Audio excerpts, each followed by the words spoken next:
Good morning, everyone. I Smita Choksi from Unity Public School, English Medium, Cambridge, Standard 2nd. Today I explain English worksheets, Unit 8, Chapter 15 and 16. And my first question is here. Write two rhyming words each. यहाँ पे जो आपको words दिए उसके rhyming words देना है। जैसे कि MEN मैन, तो उसका दूसरा राइमिंग वर्ड क्या होगा? TN ten, PN pen. Always तो वेज एंड रेज। फ्लूट तो mute cute. Boom room zoom. Understand? Now question 2,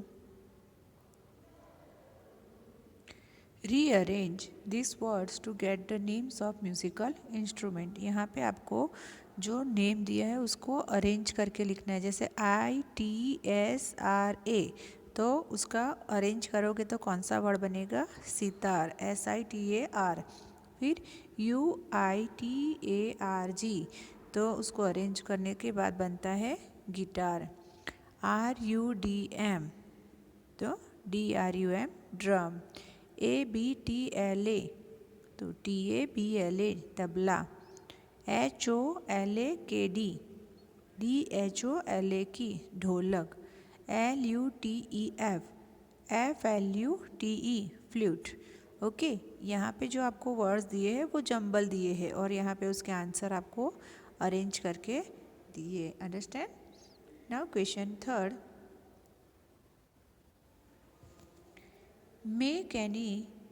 Make anything sentence using words from each column in the table.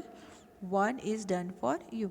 यहाँ पे देखिए आपको ये जो टेबल दिया है उसमें से कुछ भी आपको सेंटेंस बनाना है। जैसे कि कॉलम ए, कॉलम बी और कॉलम सी। कॉलम ए में जो मतलब बेकर, गोल्डस्मिथ, डॉक्टर, ड्राइवर और पुलिसमैन।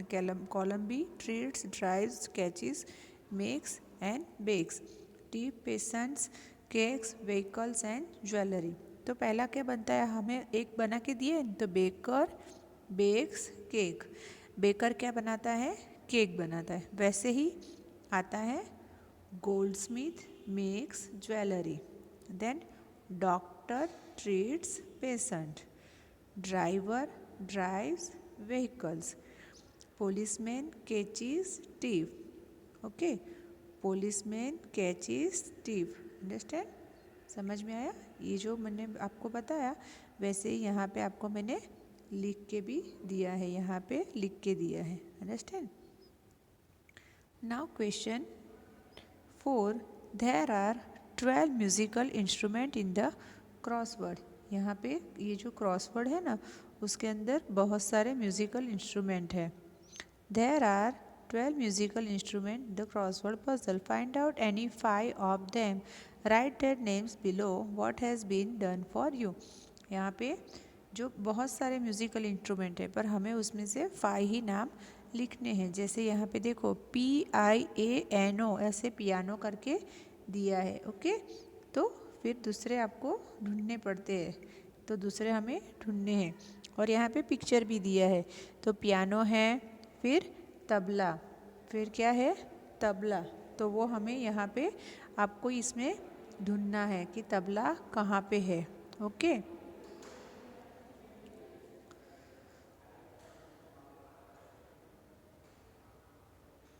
तबला ढूंढना है। फिर दूसरा कौन सा पिक्चर दिखाया है? ड्रम है, वायोलिन है, गिटार है और फ्लूट भी है। तो ये सारे आपको इसमें से मैंने आंसर आपको लिख के दे दिए हैं, आपको इसमें से ढूंढना है। ओके, अभी question 5, fill in the blanks with can और कैन नॉट। हमें इसमें आंसर देना है फिल इन द ब्लैंक्स में कि कैन मतलब हो सकता है और कैन नॉट मतलब नहीं हो सकता है। I can lift this table but he can not. देखो यहाँ पे आंसर दिया है। A fish can swim but lion can not. Fish swim कर सकती है बट लायन नहीं कर सकता है। A bird can fly in the sky but horses can not. Birds है वो स्काई में फ्लाई कर सकते हैं पर हॉर्सेस नहीं कर सकते। My sister can sing well मेरी सिस्टर है वो अच्छे से गा सकती है, but I can not. Okay, समझ गए। नाउ कॉलम बी, हमें यहाँ पे match the opposite genders in the both the columns, column A and column B. See, king, queen, grandfather, grandmother, boy, girl, lord, lady. समझ में आया? और मैंने यहाँ पे आपको उसके आंसर यहाँ पे दिए ही है मैच करके। Understand? Now question 7, answer the following question. What can a music man play? Music man है वो क्या बजा रहा था? Music man can play the piano. Music man जो है वो पियानो बजा रहा था। Does the music man come from far away? क्या म्यूजिक मैन दूर से आया था? Yes, the music man came from far away. Who was Gopu? Gopu कौन था? Why was he tyre and old? और वो थक क्यों गया था ऐसे? Gopu was donkey. गोपू एक डोंकी का नाम था। He had work for many years in the houses of a farmer. वो बहुत सालों से एक फार्मर के घर में काम कर रहा था। He had carried many heavy sacks of corn and sugar cane from the farm to the factory. That's why he was now very tire and old. वो अपने फार्मर के काम पे काम कर रहा था और बहुत सालों से वो बोरी शुगर कैन की और कॉर्न की बोरी उठा उठा के थक गया था। That's why now he tyre and old. What did the farmer say? What did the farmer say to Gopu?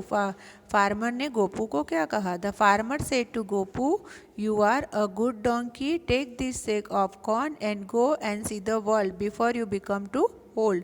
Farmer ने गोपू से कहा कि अब आप पूरी दुनिया देखकर आ जाओ, जब तक ताकि आप बूढ़े होने से पहले पूरी दुनिया देख लो। तो ये पूरा वर्कशीट मैंने आपको आंसर के साथ एक्सप्लेन कर दिया।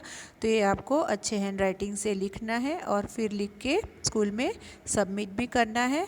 Okay, thank you.